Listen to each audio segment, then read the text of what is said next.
o nosso texto de hoje e fechamos aqui essa série de cânticos de Natal. É o cântico de Simeão, onde também as primeiras palavras do cântico estão ali em latim, que ali diz: agora, Senhor, podes despedir o teu servo, né? Então cada cântico desse está em latim, porque são as primeiras palavras do cântico. Vamos ver então o que esse homem chamado Simeão, o que ele fez, quem era ele e qual foi o seu cântico. Em Jerusalém havia um homem chamado Simeão. Este homem era justo e piedoso, esperava a consolação de Israel, e o Espírito Santo estava sobre ele. Olha, nós conhecemos muito a história de Moisés, nós conhecemos muito a história de Davi, mas tem alguns personagens da Bíblia que eles são um pouco desconhecidos. Eu posso afirmar que Simeão é um desses homens, mulheres, desconhecidos da Bíblia, porque são pessoas que têm uma vida tão bonita, mas são poucas vezes são pregações sobre essas pessoas.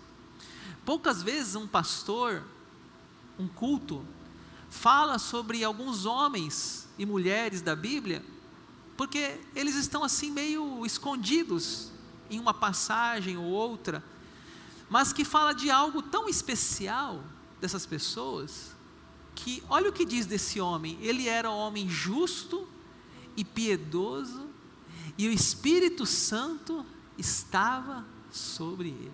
Que homem abençoado, Simeão.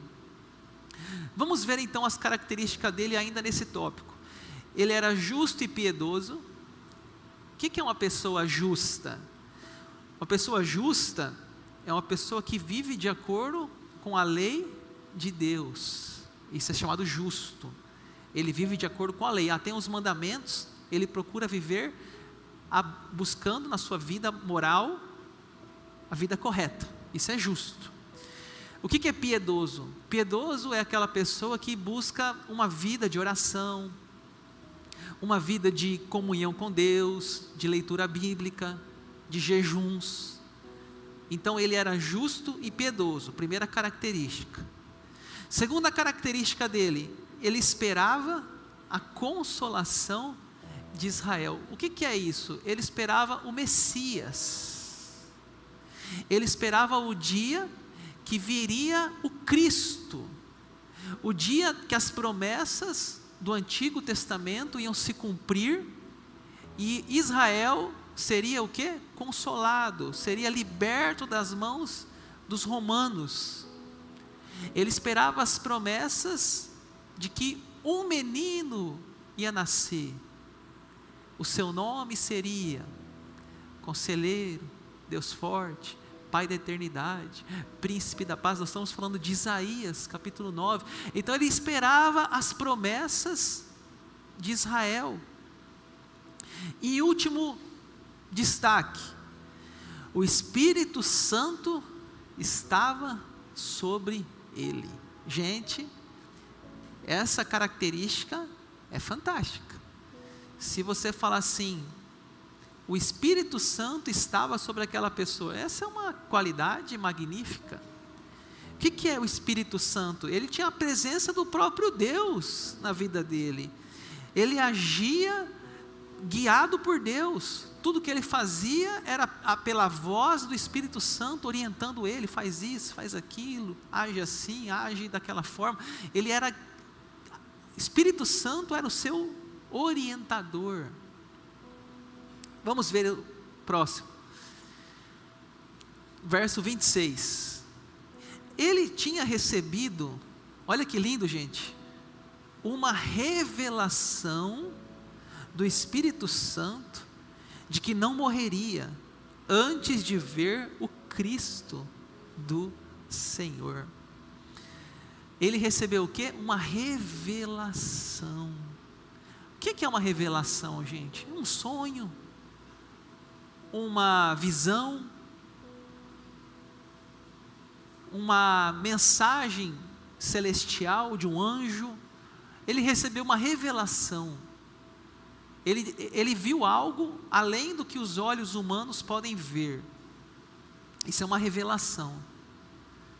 E essa revelação que ele recebeu do Espírito Santo é que ele não morreria antes de ver o Messias, o Cristo.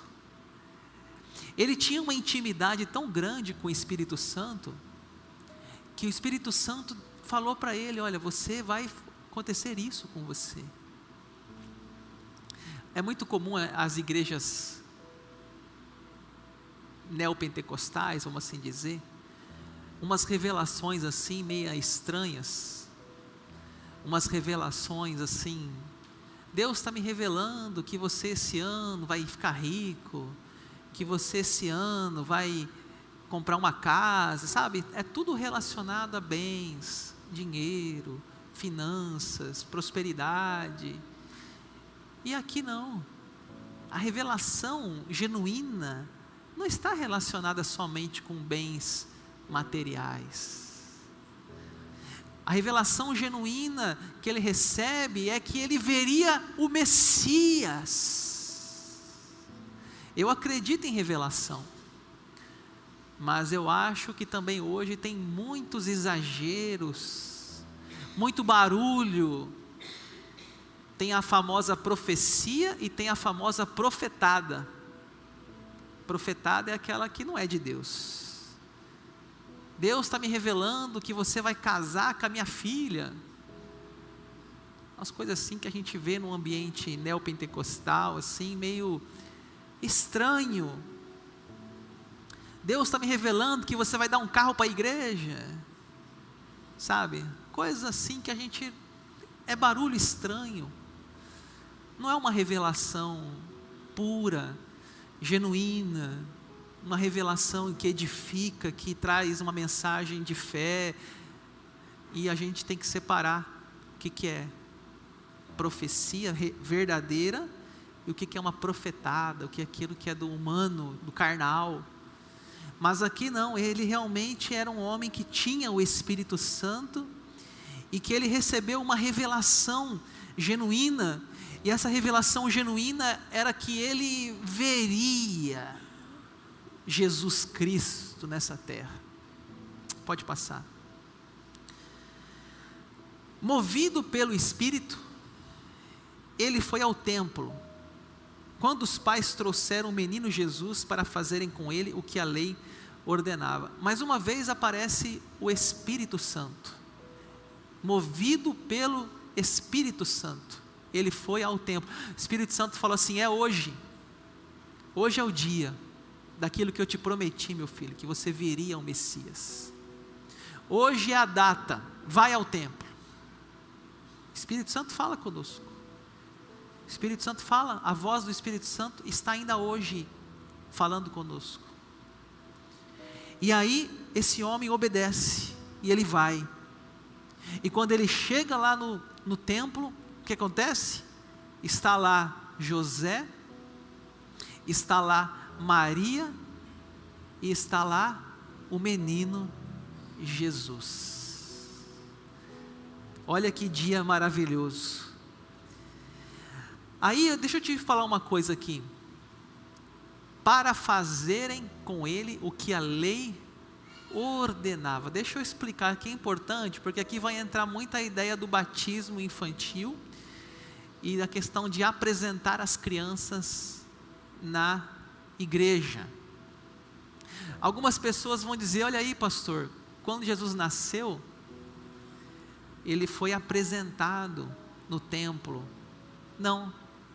Se você olhar um pouquinho antes na sua Bíblia, alguns versículos antes, olha na sua Bíblia, capítulo 2, 21, fala a circuncisão de Jesus.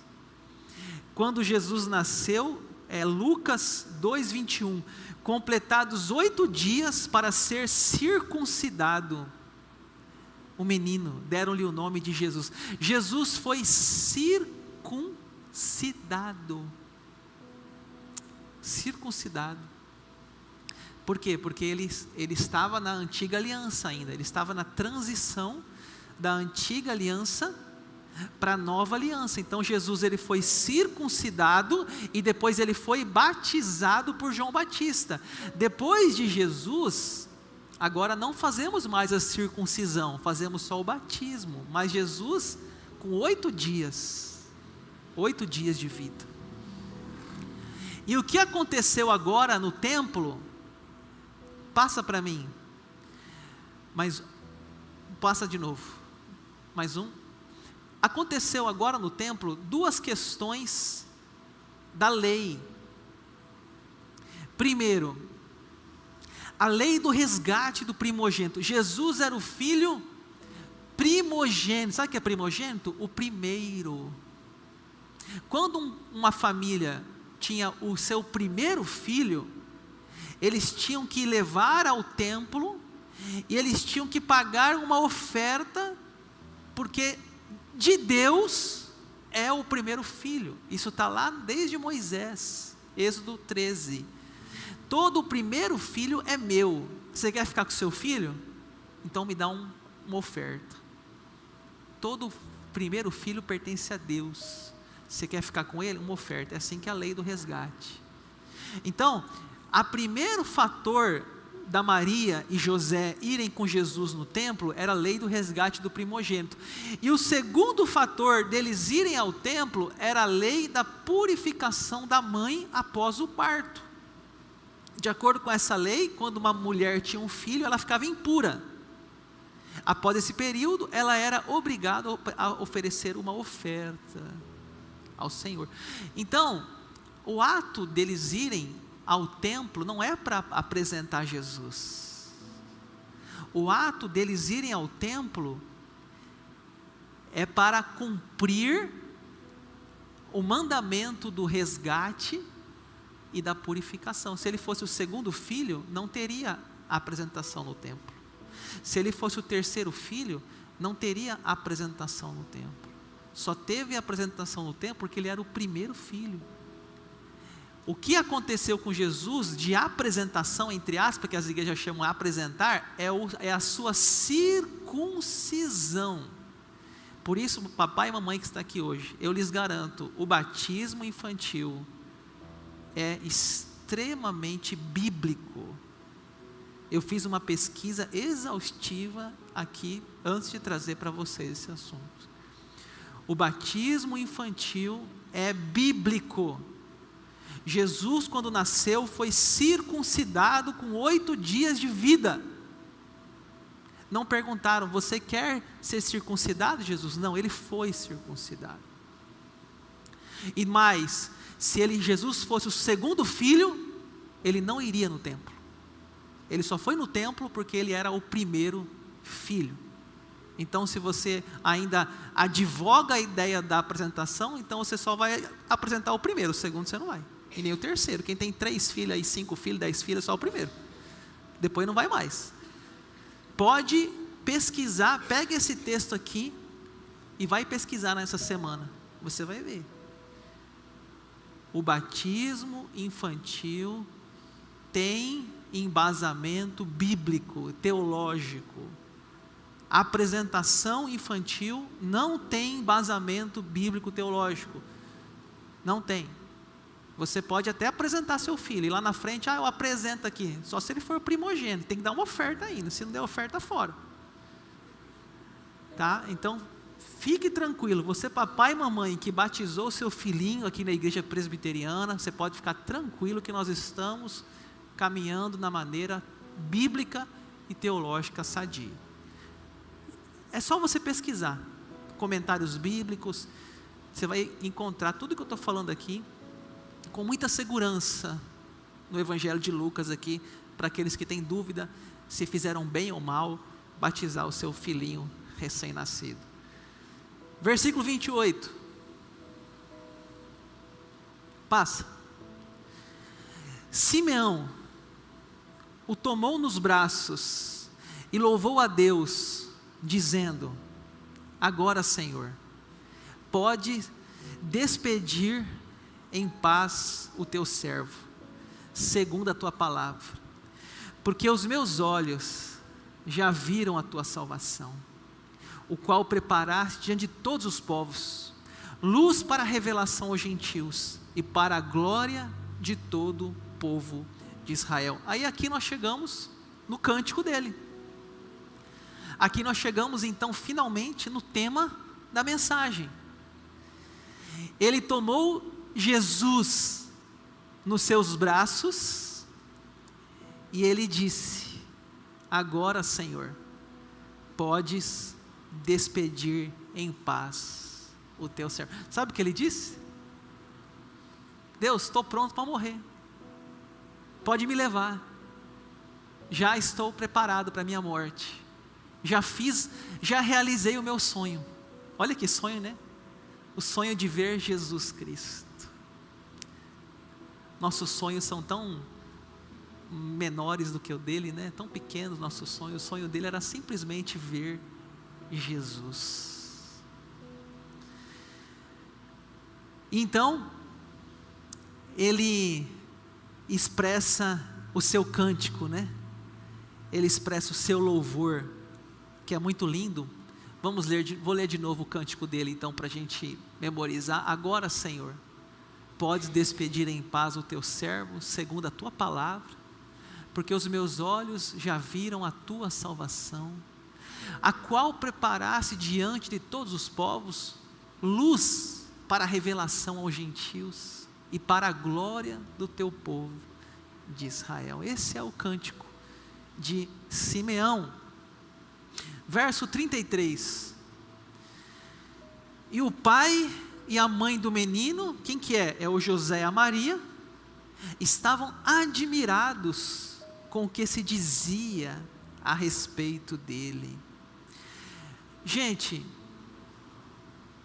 o pai e a mãe do menino estavam num processo gradual de entender quem era Jesus Cristo. Eu já tentei aqui explicar para vocês que não foi fácil o que aconteceu com Maria, não foi fácil o que aconteceu com o José. Temos algum casal aqui de namorados aqui? Casal de namorados aqui? Aqui, ó. A Vicky e o Lúcio. Ô Lúcio, a Vicky chega e fala assim: estou grávida. Aí você fala assim: de quem? Do Espírito Santo. Fala assim: mas do Espírito Santo, Vicky? Você acha que foi fácil para Maria isso? Você acha que foi fácil para José? Mas Maria, eu nunca tive relação íntima com você. Você é virgem. Você está grávida de quem? Não, do Espírito Santo. Foi um processo gradual, eles entenderem tudo o que estava acontecendo ali. Gente, a Maria, ela foi mãe, não de uma criança comum, mas do próprio Deus. Maria, esse bebê que você tem na sua mão, ele vai curar cegos. Maria, esse bebê que você tem nas suas mãos, ele vai transformar água em vinho. Maria, esse bebê que você tem nas suas mãos vai andar sobre as águas, vai ressuscitar mortos.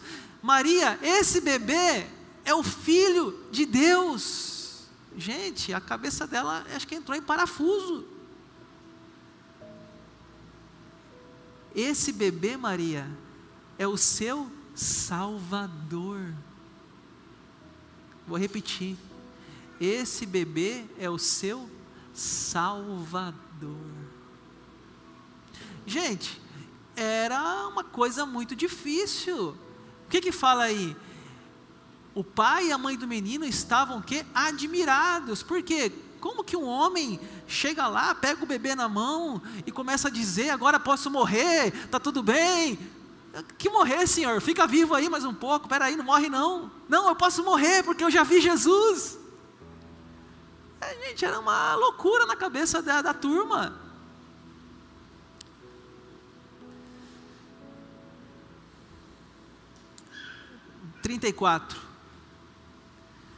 Simão os abençoou e disse a Maria, mãe do menino: eis que este menino está destinado tanto para a ruína, como para a elevação de muitos em Israel e para ser alvo de contradição, para que se manifestem os pensamentos de muitos corações.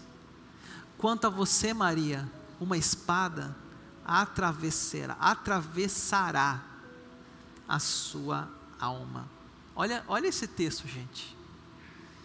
Eis que este menino está destinado para a ruína e para a elevação, e vai ser alvo de contradição. Não é isso que aconteceu com Jesus? Jesus, ele tinha amigos e inimigos. Jesus, ele tinha os que estavam a favor e os que estavam contra ele. Jesus trouxe um reboliço em Israel. Ele trouxe um transtorno em Israel. Por quê? Porque ele virou uma confusão danada aquela cidade quando Jesus começou seus milagres. Os fariseus queriam prender, os saduceus, os sacerdotes, virou uma confusão danada. Ele virou motivo de discórdia, de oposição, de controvérsia, e culminou na sua crucificação. Mas ele também fala palavras a Maria.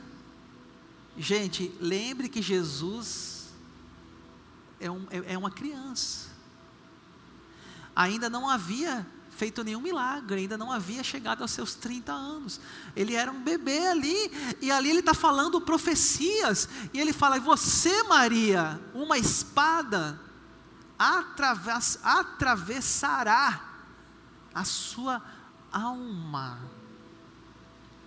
O que está falando aqui? O sofrimento que Maria ia passar lá na cruz. Você acha que uma mãe não sofreu? Imagine você, mãe. Você, mãe, aqui com filho de 30 anos, 33 anos, de ver teu filho naquela cruz, um filho adulto já, sofrendo. Quem aqui tem filho nessa faixa etária de idade? Imagine teu filhinho lá naquela cruz, porque filho nunca deixa de ser filho. Pode ser uma criança de 6 meses ou pode ser um marmanjo de 40, é filho. E quando machuca, toca no filho, toca na mãe. E ali está uma mãe, aos pés da cruz, vendo o seu filho ser crucificado, que era a maior punição do Império Romano. Era como se fosse uma cadeira elétrica, era uma punição terrível. E ali está a mãe chorando, sofrendo. Uma espada atravessará a alma daquela mãe. Ela foi uma mulher de dores, Maria, de dores, viu seu filho naquela cruz. Aplicações práticas, para a gente encerrar. A primeira aplicação, que eu sempre gosto de finalizar, trazendo assim aplicações para a nossa vida atual. A primeira aplicação prática é a vigilância espiritual. Você vê que Simeão, ele tinha uma relação com Deus muito ativa. Você vê que ele, o tempo todo fala, o Espírito Santo estava sobre ele, ele recebeu uma revelação do Espírito Santo, movido pelo Espírito Santo. Aparece 3 vezes Espírito Santo na vida de Simeão. Ele tinha uma vida de piedade, de oração, de comunhão com Deus. O Espírito Santo falava com ele falava com o Espírito Santo, e era uma relação tão íntima. Isso nos incentiva ainda hoje a termos aqui na igreja, a termos irmãos e irmãs cheios do Espírito Santo. Isso não é algo impossível, isso é algo normal. Você ser cheio do Espírito Santo é um dever, inclusive. Não é nada extraordinário, é algo natural. Não vos embriagueis com o vinho, mas enchei-vos do Espírito Santo. É um dever encher do Espírito. Então você deve buscar todo dia a oração, a comunhão com Deus, ouvir a voz do Espírito Santo. Faça isso, faça aquilo, ajude alguém, visite alguém, ligue para alguém, manda uma mensagem, peça perdão. Todo dia, gente, todo dia. Vigilância espiritual. A segunda aplicação prática: esperança e paciência nas promessas de Deus. Qual que era a esperança e a paciência de Simeão? Quem sabe?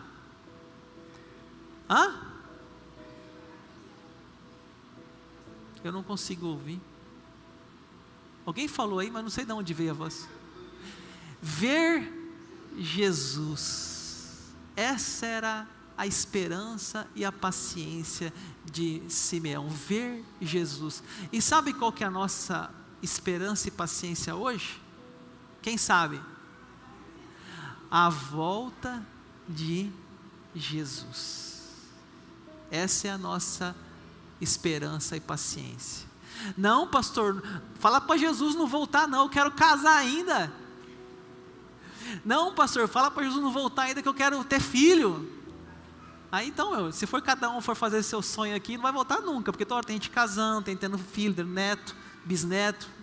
Nunca vai voltar Jesus, porque cada um tem a sua fase de idade, cada um quer fazer uma coisa nova. Quem tem filho quer ter neto, quem tem neto quer ter bisneto. Quem tem segundo grau quer fazer faculdade. E aí vai. Então se a gente for ficar esperando aqui todo mundo realizar os seus sonhos, tem bebê nascendo agora. Então Jesus não vai voltar nunca. Maranata.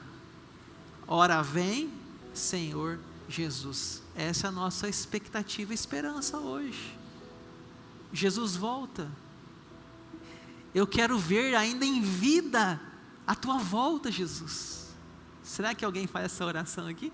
Eu quero ver em vida, eu quero que meus olhos vejam, Jesus, a consumação dos séculos. Você vindo, Jesus, sobre as nuvens. Será que alguém faz essa oração? Se fosse Simeão, ele fazia. Porque ele era tão apegado com Cristo, que quando ele viu Cristo, ele falou, pode me despedir. Para mim já deu. Eu já estou feliz. A vida para mim não é bens, não é prosperidade, não é casas, carros, mansões. Para mim a vida é Cristo.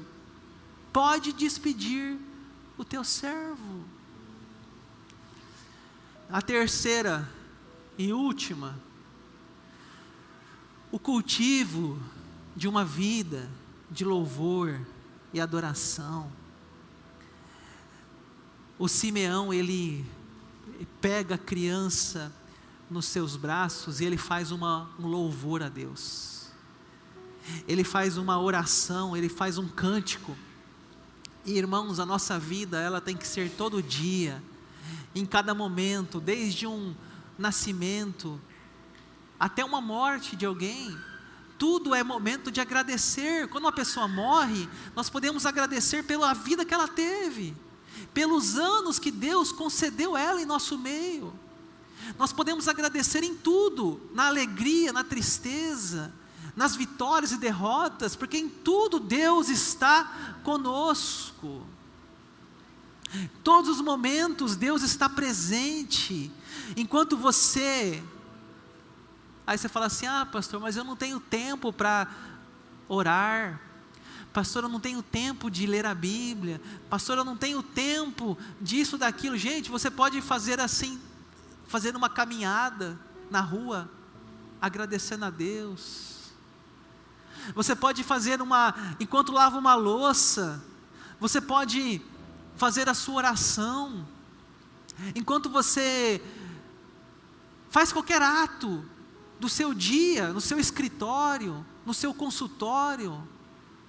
Em tudo você pode agradecer a Deus, e você pode fazer do seu coração uma igreja, uma capela, um culto, porque não precisa esperar chegar aqui no templo para abrir a boca e cantar. Você pode fazer todo dia essa experiência de comunhão, de cultivo, de louvor e adoração.